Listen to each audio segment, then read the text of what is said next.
मंदिराच्या बाहेर लिहिलेलं एक सुंदर वाक्य. जर उपवास करून परमेश्वर आनंदी असते तर या जगातील रिकामे पोट असलेला भिकारी मनुष्य जगात सर्वात सुखी असता. उपवास शरीरासाठी नाही तर विचारांसाठी केला पाहिजे. मनुष्य स्वतःच्या नजरेत सुखी असला पाहिजे. जग तर परमेश्वरापासून सुद्धा दुखी आहे.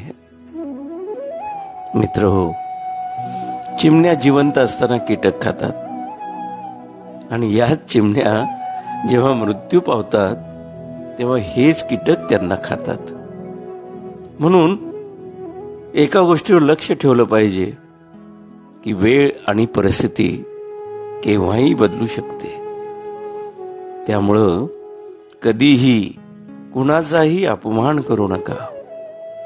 कधीही कुणालाही आजमावू सुद्धा नका.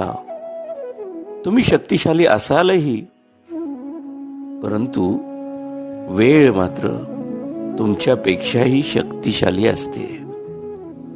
एका झाडापासून किंवा झाडाच्या वनांपासून अनेक माचीच्या काड्या बनवता येतीलही, परंतु तीच एक काडी संपूर्ण त्या झाडांच्या वनालाही पेटू शकते. कोणी कितीही महान असे नका, परंतु नियती मात्र कधीही कुणालाही महान बनवत नाही. बघा ना, कंठ दिला कोकिळेला तर रूपच काढून घेतलं. सौंदर्य दिलं मोराला तर इच्छा हिरावून घेतली. इच्छा दिली मानवाला तर समाधान मात्र दूर नेलं. आणि समाधान दिलं संतांना संसार हिसकावून घेतला. म्हणून कधीही अहंकार करू नका. परमेश्वराने या मातीपासून बनवलं आणि याच मातीत आपल्या सगळ्यांचा शेवट केला. या जगात माणूस 3 गोष्टींसाठी फार श्रम करतो.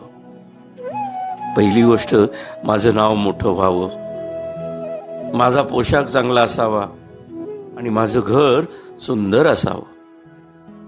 पण परमेश्वरही तितकाच अगदी चलाख. मृत्यू होताच परमेश्वर या 3ही गोष्टी सगळ्यात पहिल्या बदलून टाकतो. नावापुढं स्वर्गीय, पोशाख कफन आणि घर स्मशान करून टाकतो. कटू आहे पण सत्यही आहे, जे आपण समजून कधीच घेत नाही. अहो, दगड एकदाच देवळात जातो पण भगवंत होतो. माणूस 1000 वेळा मंदिरात जातो पण दगडच राहतो. कोणी लिहिलं माहित नाही, पण लिहिणाऱ्याला सलाम. बघा, पटलं तर